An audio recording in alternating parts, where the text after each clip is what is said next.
Hello friends, मैं हूं सन्मय प्रकाश और आपका स्वागत है यूट्यूब चैनल सरकारी जॉब न्यूज़ में। और ऐप का नाम है शार्प लर्निंग, जहां पर कोर्सेज चल रहे हैं। तो इस करंट फॉर्स वीडियो में कई महत्वपूर्ण टॉपिक है, जैसे ट्रंप ने नागरिकता के लिए, यानी अमेरिका के राष्ट्रपति ट्रंप ने नागरिकता के लिए कितने रकम के गोल्ड कार्ड को बेचने का ऐलान किया है। मतलब ये कार्ड लें और उसके बाद नागरिकता बहुत आसान हो जाएगी अमेरिका में। दुनिया में सबसे ज़्यादा इंटरनेट शटडाउन किस देश में हुए हैं? अभी लेटेस्ट रिपोर्ट आई है। प्राइम मिनिस्टर नरेंद्र मोदी ने मोटापे के खिलाफ अभियान के लिए किन्हें नामित किया है और कितना परसेंट तेल, यानी जो डबल ऑयल है, उसको उसका उपयोग कम करने को कहा है। किन दो राज्यों ने भाषा विवाद बढ़ने पर आपस में बस सेवाएं रोक दी हैं? बॉर्डर डिस्प्यूट भी चल रहा है वहाँ पर। और भी कई सारे महत्वपूर्ण क्वेश्चंस हैं, टॉपिक हैं, उन सब पर बात करेंगे दोस्तों। तो शुरू करते हैं और पहला क्वेश्चन लेंगे, बहुत ही महत्वपूर्ण प्रश्न लेंगे। उससे पहले एक इन्फॉर्मेशन दे दूं कि मैंने रेलवे ग्रुप डी के बारे में इन्फॉर्मेशन दी थी। बहुत सारे बच्चों के कमेंट्स थे कि कुछ छूट दी जाए। तो देखिए, 1000 बच्चों के लिए, शुरुआती के 1000 बच्चों के लिए मात्र 199 में पूरी तैयारी करवा दी जाएगी। बैच स्टार्ट हो रहा है 5 मार्च से। जिन लोगों को भी लेना है वो अब ज्वाइन कर सकते हैं, क्योंकि ये आंकड़ा जैसे ही फुल हो जाएगा फिर प्राइस पहले की तरह वो बढ़ जाएंगे, 450 हो जाएंगे, फिर उससे भी ज़्यादा होंगे। ठीक है, तो आपके जानने वाले भी अगर कोई ये ज्वाइन करना चाहते हैं रेलवे ग्रुप डी का बैच, तो ज्वाइन करवा दें। पूरी टीम हमारी है, हर सब्जेक्ट की तैयारी कराई जाएगी। करंट अफेयर्स मैं खुद पढ़ाऊंगा, बाकी अलग अलग सब्जेक्ट के एक्सपर्ट हैं। तो शुरू करते हैं दोस्तों, और पहला क्वेश्चन, इंपॉर्टेंट प्रश्न लेते हैं। और प्रश्न ये होगा कि डोनाल्ड ट्रंप, अमेरिका के राष्ट्रपति डोनाल्ड ट्रंप ने कितनी रकम में गोल्ड कार्ड बेचने का ऐलान किया है, जिससे अप्रवासियों को अमेरिकी नागरिकता मिलना आसान होगा? आपने सुना होगा ग्रीन कार्ड। अब यहाँ पर गोल्ड कार्ड की बात हो रही है। इसका आंसर क्या होगा? $50 लाख। ठीक है, यानी 5 मिलियन अमेरिकी डॉलर।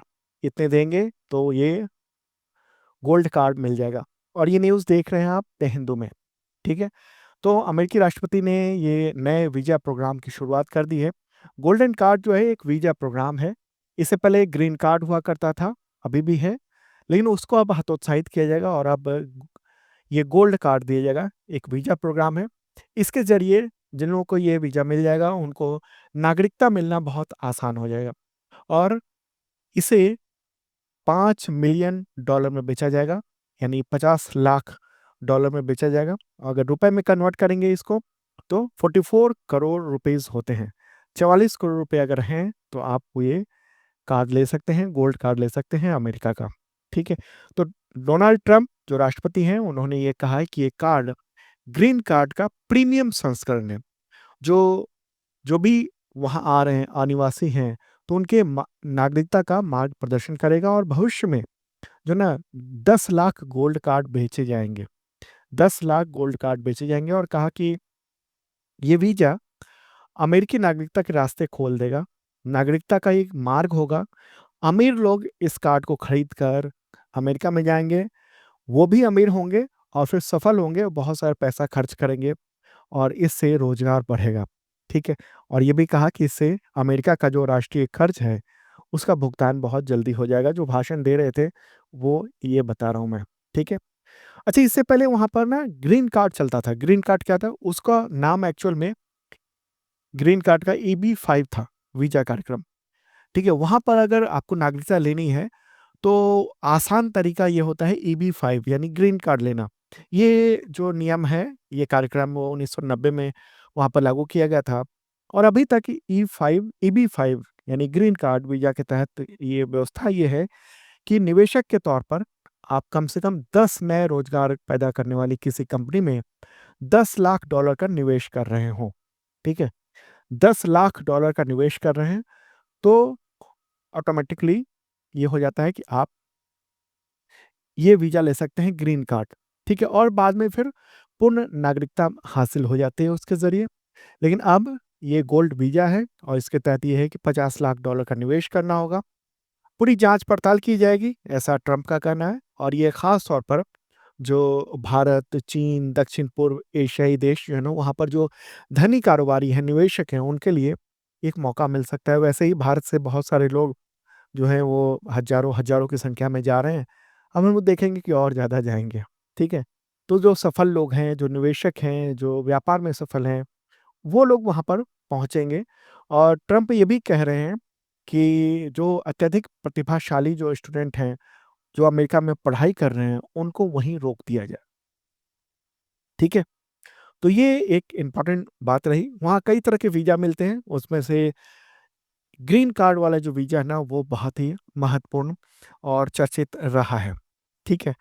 तो अब ये क्या है ना, ये भारतीयों को बहुत प्रभावित करने वाला है अभी आने वाले वक़्त में। ये प्यारा भारत है और अमेरिका देखेंगे हम, ये इस तरफ ये है अमेरिका।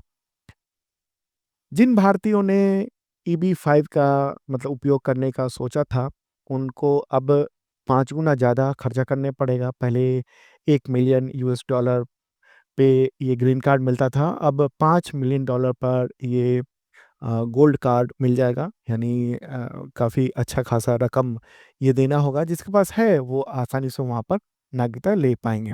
ठीक है? तो यूनाइटेड स्टेट्स की बात हो रही है। चूँकि यहाँ पर बड़े पैमाने पर अप्रवासी दुनिया भर से जाते हैं, भारत से भी जाते हैं। 1-1 करोड़, 2-2 करोड़ रुपए खर्च करके और डंकी रूट के ज़रिए वहाँ पहुँचते हैं। लेकिन अब एक नया तरीका ये है डोनाल्ड ट्रंप का कि 44 करोड़ लगभग-लगभग होते हैं, यानी $50 लाख वो लेके जाइए, वहाँ निवेश करिए। लेकिन ये भी है कि वो रकम जो है ना, वो व्हाइट मनी होनी चाहिए, ब्लैक मनी नहीं होनी चाहिए, चुपके से चोरी की हुई रकम नहीं होनी चाहिए। ठीक है? तो ये इम्पोर्टेंट बात थी। चलिए अब आगे बढ़ते हैं और अगला प्रश्न लेंगे, इम्पोर्टेंट क्वेश्चन, दुनिया में सबसे ज़्यादा इंटरनेट शटडाउन का। लेकिन उससे पहले फिर बता दूँ, ग्रुप डी वाला जो है, वो मात्र 1000 बच्चों के लिए ये 199 प्राइस डाउन कर दिया गया है। बहुत सारी डिमांड थी इसके लिए और बैच स्टार्ट हो रहे हैं 5 मार्च से। लाइव प्लस रिकॉर्डेड होगा, लाइव होगा, बाद में फिर रिकॉर्डेड मिल जाएगा। सब्जेक्ट वाइज क्लासेस होंगी, टेस्ट लिए जाएंगे, PDF नोट मिलेगा, करंट अफेयर्स मैं दूंगा पूरा कंटेंट, और 10 फुल टेस्ट भी होंगे आपके लिए, बहुत महत्वपूर्ण है। और हाँ, BPSC के जो तैयारी कर रहे हैं, 71st BPSC के लिए GS फाउंडेशन बैच 4 चल रहा है। काफ़ी कुछ एडमिशन हो चुके हैं, बस अब कुछ दिन और शेष हैं, फिर 1 मार्च से क्लासेस शुरू हो जाएंगी। और आज महाशिवरात्रि पर कुछ और छूट दी गई है, इससे भी ज़्यादा, तो ज्वाइन कर सकते हैं, वो देख सकते हैं आप। ठीक है? इसमें बहुत सारी सहूलियतें हैं, वो सब मैंने बताई थी पहले।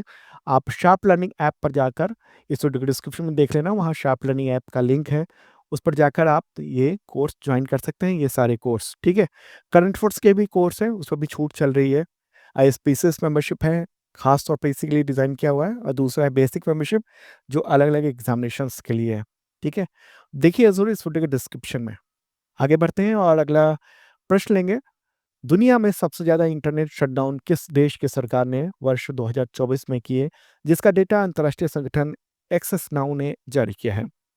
क्या होगा आंसर इसका? म्यांमार, हमारा पड़ोसी देश है, उसी ने सबसे ज़्यादा इंटरनेट बैन किए। आपको पता होगा म्यांमार में अव्यवस्था सी है, वहाँ पर गृह युद्ध के माहौल है, वहाँ की सेना ने सरकार पर कब्जा किया हुआ है, वही सरकार चला रही है, सेना के चीफ जो है वो। और ऐसे में अलग-अलग क्षेत्रों में उसे इंटरनेट बंद करना पड़ रहा है।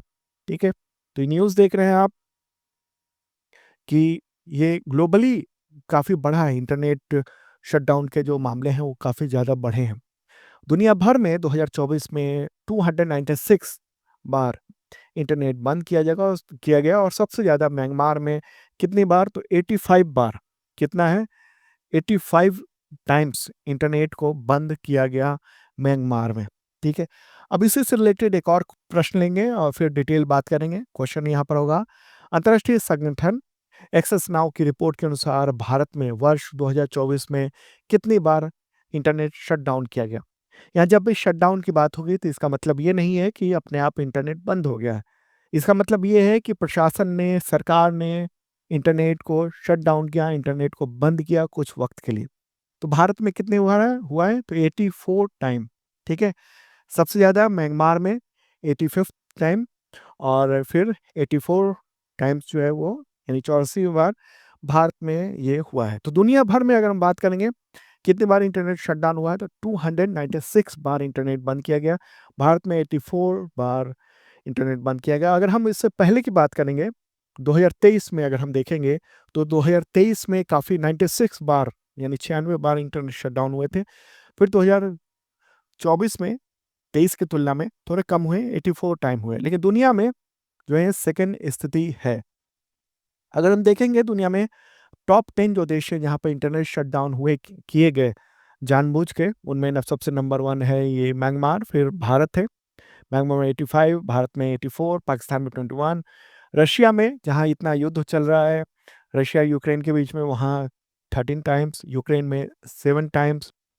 देखिए यहाँ अपने आप इंटरनेट अगर हमले की वजह से बंद हो गया हो वो दूसरी वजह है। सरकार ने कितनी बार बंद किया तो 7 बार, फिलिस्तीन में 6 बार, बांग्लादेश में 5 बार, इराक में 5 बार, जॉर्डन में 4 बार और सूडान में 4 बार। ये डेटा हम लोग ये देख रहे हैं, ठीक है। तो अलग अलग प्रदर्शनों की वजह से भारत में बंद किए गए इंटरनेट, सांप्रदायिक हिंसा की वजह से भी इंटरनेट बंद किए गए हैं। और ये अच्छी बात नहीं मानी जाती है जब जो है ये इतना सब कुछ, मतलब जब फ्री स्पीच की बात हो उस वक्त इंटरनेट को बंद किया जाए, ठीक है। चलिए आगे बढ़ते हैं और अगला प्रश्न लेंगे। इंपॉर्टेंट क्वेश्चन है ये। प्रधानमंत्री नरेंद्र मोदी ने मोटापे के खिलाफ अभियान के लिए किसे नामित किया, किन्हें नामित किया, कौन लोग हैं इनमें से? इसका आंसर होगा उपरोक्त सभी। ये 10 के 10 लोगों को नॉमिनेट किया है, कहा है कि ये सब मोटापे को लेकर लड़ने में आइकॉन होंगे और ये संदेश देंगे, ठीक है। तो 24 फरवरी को उन्होंने, प्रधानमंत्री नरेंद्र मोदी ने ये 10 लोगों को नामित किया और इन्होंने ये कहा कि इस लड़ाई को मजबूत करें और ख़ास तौर पे इसका मकसद ये है कि भोजन में जो खाद्य तेल है, यानी जो एडिबल ऑयल है, उसकी खपत को कम करना। 10% एडिबल ऑयल का यूज़ अगर कम करेंगे हम अपने जीवन में, तो मोटापे से काफ़ी कुछ राहत मिल सकती है। वैसे मोटापे की वजह कई सारी होती हैं, उनमें से एक एडिबल ऑयल भी होता है, ठीक है। तो प्रधानमंत्री नरेंद्र मोदी का ये कहना है कि मैं सबसे इन 10 लोगों से ये कहूँगा कि वो अपने अपने जानने वाले 10 लोगों को ये बताएँ ताकि एक आंदोलन खड़ा हो सके, ठीक है। तो ये बातें कही है उन्होंने और ये भी कहा कि अगर 10% तेल की खपत कम की जाए तो स्वास्थ्य बेहतर हो सकता है। कौन-कौन है? तो जम्मू कश्मीर के मुख्यमंत्री हैं उमर अब्दुल्ला, कारोबारी हैं आनंद महिंद्रा, एक्टर हैं मोहनलाल जो साउथ के हैं, भोजपुरी गायक हैं निरहुआ, शूटिंग चैंपियन हैं मनु भाकर, ठीक है। वेट लिफ्टर हैं मीराबाई चानू, इन्फोसिस के सह-संस्थापक नंदन निलेकनी, एक्टर हैं आर माधवन, गायिका हैं श्रेया घोषाल और सुधा मूर्ति जो सांसद भी हैं और परोपकारी भी माना जाता है उनको, ठीक है। नारायण मूर्ति की वाइफ, ओके। तो इन सबको ये कहा गया है। अब देखिए क्या है, इसका मकसद क्या है? एक तो मोटापा कम किया जाए, मोटापे की वजह से बहुत सारी समस्याएँ होती हैं, हार्ट संबंधित समस्याएँ बहुत ज़्यादा होती हैं और हाइपरटेंशन की जो समस्या है वो भी मोटापा जो है उसकी बड़ी वजह है। तो ऐसी कई सारी चीज़ें हैं। तो लेकिन क्यों ये एडिबल ऑयल का एक संदेश देना पड़ा कि 10% कम किया जाए, खाद्य तेलों का जो खपत है वो? दरअसल बात ये है कि हमारा जो एडिबल यानी खाद्य तेल आयात है ना, अ, वो इम्पोर्ट कंपोज़िशन अगर हम देखेंगे 2006-7 में $2.2 बिलियन का था। 6-7 में $2.2 बिलियन का था और 2023-24 में हम देखेंगे तो $35 बिलियन का हो गया है खाद्य तेल इम्पोर्ट हम लोग कर रहे हैं खाने के लिए भारत में, ठीक है? और सबसे ज़्यादा हम लोग अमेरिका से सोयाबीन ले रहे हैं। इसके अलावा मलेशिया, इंडोनेशिया इन सब से हम लोग पाम ऑयल ले रहे हैं। तो बहुत बड़ी रकम हमारी देश की जो फॉरेन रिज़र्व है वो इसमें खर्च हो रही है। तो एक संदेश है कि मोटापा कम करें और साथ में तेल का उपयोग कम करें। अगला क्वेश्चन लेते हैं। भारत के किन 2 राज्यों ने भाषा विवाद बढ़ने से फरवरी 2025 में आपस में सीमा पार बस सेवाएं निलंबित कर दी? मतलब आपस के राज्य की जो बॉर्डर है उसमें बस ट्रांसपोर्टेशन को बंद कर दिया। आंसर होगा कर्नाटक और महाराष्ट्र। इन दोनों में अभी बहुत ज़्यादा डिस्प्यूट चल रहा है। भाषा को लेकर डिस्प्यूट चल रहा है। 2 तरह के हैं, एक तो लैंग्वेज का है और एक सीमा विवाद भी है, बॉर्डर डिस्प्यूट भी है। ठीक है, बताया ये जाता है कि कर्नाटक से महाराष्ट्र पहुंची एक बस के ड्राइवर को इसलिए पीट दिया गया, उस पर कालिक इसलिए पोत दी गई क्योंकि वो मराठी नहीं बोल सका था। ठीक है, और इसके बाद ऐसा ही व्यवहार बताया जाता है कि महाराष्ट्र के ड्राइवर के साथ कर्नाटक में हुआ, ड्राइवर कन्नड़ नहीं बोल सका था और इसके बाद से दोनों राज्यों के बीच में तनाव ज़्यादा बढ़ गया। महाराष्ट्र सरकार ने 22 फरवरी से ये घोषणा की कि कर्मचारियों और यात्रियों की सुरक्षा के मद्देनज़र महाराष्ट्र और कर्नाटक के बीच में कोल्हापुर डिवीज़न की एमएसआरटीसी की बस जो सर्विस है वो सस्पेंड कर दी गई है, ठीक है? तो ए, उनका कहना था महाराष्ट्र का कि भाई कर्नाटक में कुछ असामाजिक तत्वों ने महाराष्ट्र राज्य परिवहन निगम के एक कर्मचारी पर यानी बस के कंडक्टर पर, उनके ड्राइवर पर ज़बरदस्ती कन्नड़ बोलने को कहा था और इसकी वजह से काफ़ी दिक्कतें हुई थी, लोगों को गिरफ्तार भी किया गया था। तो ये जो डिस्प्यूट हुआ है, उसके बाद से कर्नाटक और महाराष्ट्र के जो सरकारें हैं उन दोनों ने एक दूसरे के बीच में सरकारी बसों की सेवाएँ को बंद कर दिया है, ठीक है? ये है कि बाद में फिर शुरू किया जाएगा लेकिन जो भाषाई जो दिक्कतें हैं वहाँ पर आपस में वो एक बड़ा तनाव का की बात बन रही है। भाषा जो है ना वो बहुत ही दिक्कत पैदा कर देता है अगर भाषा का विवाद कहीं पर होता है तो, ठीक है? और यहाँ पर अगर हम देखेंगे मैप में देखिए ये तो है कर्नाटका, ठीक है? यहाँ पर और ये वाला जो हिस्सा है ना ये है महाराष्ट्र। ये इस तरह से हम अगर देखेंगे और ये वाला जो हिस्सा हुआ टोटल का टोटल, ये है महाराष्ट्र, ठीक है? ये महाराष्ट्र हो गया, ये कर्नाटक हो गया। तो यहीं पर ये डिस्प्यूट हुआ है बेलगामी में, ठीक है? तो ये मतलब काफ़ी समय से कई सारे बेलगावी है, खानापुर है, निप्पानी है, कारवार है, इन सब इलाकों को लेकर मतभेद रहा है और ये कहते हैं महाराष्ट्र के लोग और फिर कर्नाटक के लोग कि भाषाई आधार पर जो गठन हुआ था महाराष्ट्र का फिर कर्नाटक का, तो ये जो है ना वो बहुत सारे मराठी जो भाषी इलाके हैं वो कर्नाटक में हैं और कर्नाटक कहता है कि बहुत सारे जो कन्नड़ भाषी इलाके हैं, जो कन्नड़ बोलते हैं वो महाराष्ट्र में है। तो इस क्षेत्र में हमेशा भाषा का विवाद बहुत ज़्यादा रहता है और उसकी वजह से एक दूसरे के लोगों पर भाषा को लेकर काफ़ी हिंसक स्थिति भी हो जाती है, ठीक है? तो ये इम्पोर्टेंट बात है। ओके, कर्नाटक की बात कर लें। कर्नाटक की राजधानी क्या है? बेंगलुरु है, मुख्यमंत्री वहाँ के सिद्धारमैया हैं, भाषा वहाँ पर कन्नड़ बोली जाती है और महाराष्ट्र की बात करेंगे तो राजधानी है मुंबई और नागपुर शीतकालीन है। मुख्यमंत्री हैं देवेंद्र फडणवीस, ठीक है? यहाँ पर आमतौर पे मराठी बोली जाती है, हिंदी भाषी भी बहुत बड़े पैमाने पर हैं। चलिए अब आगे बढ़ते हैं, ये कुछ डिटेल्स जो है वो यहाँ पर दी गई हैं। जो विवाद जो है वो शुरू हुआ था, सीमा विवाद की शुरुआत तो 1956 में ही हो गई थी, उसी समय जब राज्य पुनर्गठन हुआ था। उसके बाद से दशकों से ये सब तनाव जो है ना वहाँ पर ये चल रहा है, ठीक है? कई बार ये इसको लेकर तय भी हुआ था कि एक दूसरे को शामिल किया जाए, लेकिन कोई राज्य ये नहीं चाहता कि हमारा इलाका दूसरे राज्य में शामिल हो जाए। आगे बढ़ते हैं और अगला प्रश्न लेंगे। क्वेश्चन होगा कि प्रसिद्ध नृत्यांगना मायाधर राउत का निधन हो गया 22 फरवरी 2025 को, तो उन्हें किस नृत्य का जनक माना जाता है? माना जाता है कि वो उस नृत्य के, उस डांस के जनक हैं। आंसर क्या होगा? ओडिसी नृत्य, ठीक है? ओडिसी नृत्य। तो उसके जनक के तौर पर माना जाता है। जनक का मतलब ये हुआ इनके जनक कहने का अर्थ ये हुआ कि इन्होंने जो है ना ये रहा फोटोग्राफ, इन्होंने जो है ना मायाधर राउत ने ओडिसी नृत्य को बहुत पॉपुलर कर दिया, ठीक है? बड़े पैमाने पर। तो इसलिए इनको ये पदवी दी गई है, ये माना जाता है इनको, ठीक है? और इनका निधन हुआ है 22 फरवरी को दिल्ली में उनके आवास पर, 92 ईयर के थे वो। उनका जन्म हुआ था 1933 में, ओडिशा में हुआ था और ओडिसी नृत्य का जो पुनीत निर्माता कहा जाता है इन्हीं को किया जाता है, क्योंकि इन्होंने 1950 के दशक में ओडिसी नृत्य के पुनर्निर्माण में काफ़ी मदद की थी उस समय, ठीक है? कई सारे इनको अवार्ड में मिल चुके हैं, जैसे ओडिशा संगीत नाटक अकादमी पुरस्कार, ये 1977 की बात है।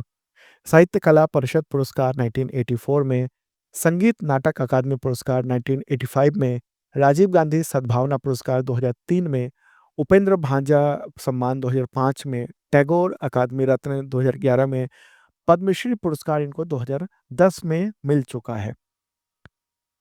अगला प्रश्न होगा, अंतर्राष्ट्रीय मातृभाषा दिवस कब मनाया जाता है? तो 21 फरवरी को मनाया जाता है अंतर्राष्ट्रीय मातृभाषा दिवस। और ये मनाने का विचार बांग्लादेश का था। उसी ने पहल की थी 1999 में, यूनेस्को में फिर आम सम्मेलन में इसको मंजूरी दे दी गई थी। ठीक है। देखिए, दुनिया में बहुत सारी भाषाएं जो हैं वो खत्म हो रही हैं, वहाँ की बोलियां कहिए, भाषा कहिए, और अनुमान ये हुआ है कि हर 3.5 महीने में दुनिया में कहीं न कहीं किसी एक भाषा की मृत्यु हो जा रही है। और साथ ही सदियों से फल-फूल रही जो संपूर्ण संस्कृति है और उसका ज्ञान है उस भाषा में, उसका भी लोप हो रहा है, यानी खत्म हो रहा है, और इसकी भरपाई असंभव है। वेबसाइट है डाउन टू अर्थ, काफ़ी पॉपुलर है। तो उसने लिखा है कि दुनिया भर में भाषाओं पर नज़र रखने वाले जो गैर सरकारी संगठन है, एथनोलॉग, उसके अनुसार इस समय बोली जाने वाली 7,139 7,139 भाषाओं में से 42% जो है वो संकट ग्रस्त ग्रस्त हैं, यानी 3018 भाषाएं वो सब संकट ग्रस्त हैं। और दुनिया की जो आधी आबादी है महज 24 भाषाएं बोलती हैं। इनमें से मुख्य रूप से चीनी, मंदारिनी, मतलब चाइनीज़ जो है मंदारिनी हो गया, स्पेनिश, अंग्रेजी, हिंदी, पुर्तगाली, बंगाली, रूसी, जापानी, जर्मनी जर्मन, ये सब भाषाएँ शामिल हैं। ठीक है? तो ये एक दिक्कत देखने को मिल रही है। भारत में भी भाषाओं पर संकट है। भारतीय भाषा संस्थान है, उसने भारत में 117 भाषाओं की पहचान की है जो विलुप्त प्राय है, मतलब वो खत्म होने की स्थिति में है। इन भाषाओं को बोलने वाले 10,000 से भी कम लोग बचे हैं। अधिकांश उन क्षेत्रों में है जहाँ पर जैव विविधता बहुत ज़्यादा है।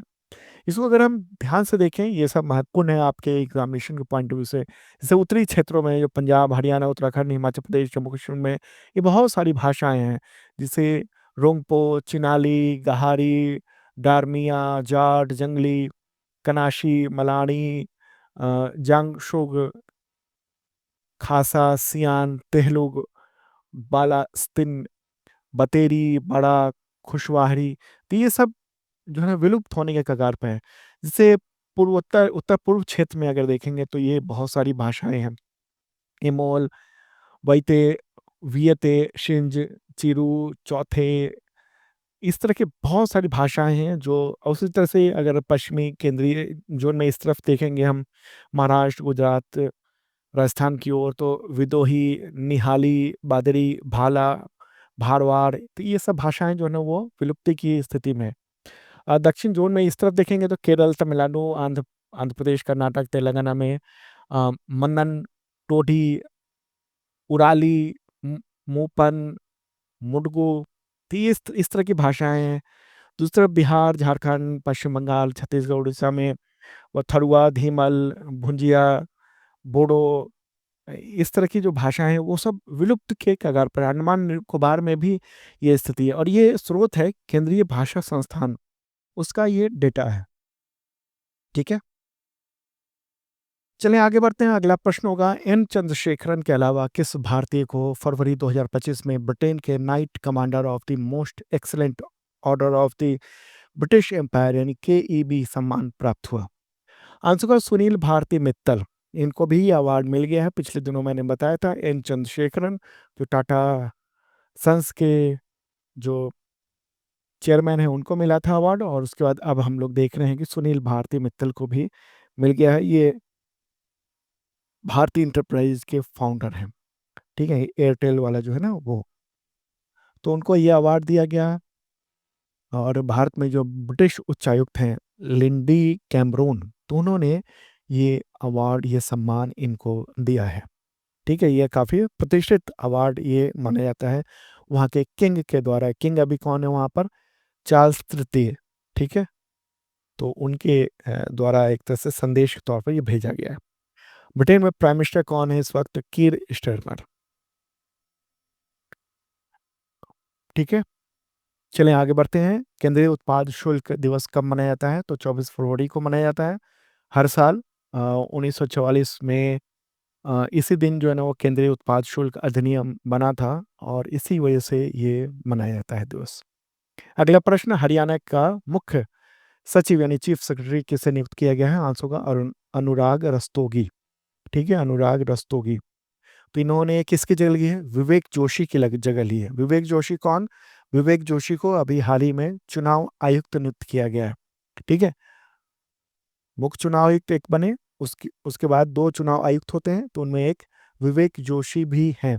एक सवाल आपसे कि अभी हाल ही में मुख्य चुनाव आयुक्त किसे नियुक्त किया गया है? कमेंट बॉक्स में जरा बताइए फटाफट, बिना इधर उधर देखे हुए, बिना गूगल किए हुए। ठीक है, देखते हैं कितने लोग कमेंट्स में जवाब ये दे पाते हैं। कौन है चीफ इलेक्शन कमिश्नर अभी इस वक्त? ठीक है, नाम आपको बताना है, मैंने काफी बताया हुआ था। अगला क्वेश्चन होगा, देश में पहली बार किस चिड़ियाघर में जानवरों व पक्षियों के डीएनए सामग्री को एकत्र करने के लिए बायो बैंक स्थापित हुआ है? ऐसा पहला चिड़ियाघर है जहां पर डीएनए मटेरियल कलेक्ट किया जाएगा वहां पर। आंसर होगा इसका Padmaja Naidu Himalayan zoological park. ये पश्चिम बंगाल में है, और पश्चिम बंगाल में कहाँ पर है? तो दार्जिलिंग में है ये। ठीक है, दार्जिलिंग चिड़ियाघर भी इसको कहा जाता है। तो देश का पहला ये बायो बैंक, किसका बायो बैंक? जानवरों के डीएनए को इकट्ठा, उसके डीएनए का सैंपल रखने के लिए ये यहीं पर है। ठीक है, इसको बायो बैंक को फ्रोजन जू के नाम से भी जाना जाता है। और ओके, तो ये है, यहाँ पर इसको मिल गया है और यहाँ पर रखा जाता है। ठीक है, तो दोस्तों ये था इंपॉर्टेंट करंट अफेयर्स। कुछ और प्रश्न है वो उसको नेक्स्ट वीडियो में मैं लूँगा कल के करंट अफेयर्स में। ओके, और हाँ, फिर से बता दूं कि रेलवे ग्रुप डी के लिए जो बैच है उसकी प्राइस मात्र 1000 बच्चों के लिए 199 रुपये है। अगर आप में से कोई भी लेना चाहता है तो तुरंत ज्वाइन कर ले, क्योंकि 2-4 दिनों के बाद ही ये फुल हो जाएगा, फिर प्राइसेस बढ़ जाएंगे। ठीक है, और बीपीएससी के भी कोर्स चल रहे हैं, तो ज्वाइन कर सकते हैं आप, आपके लिए इंपॉर्टेंट है। तो मिलते हैं हम नेक्स्ट वीडियो में। Okay, bye.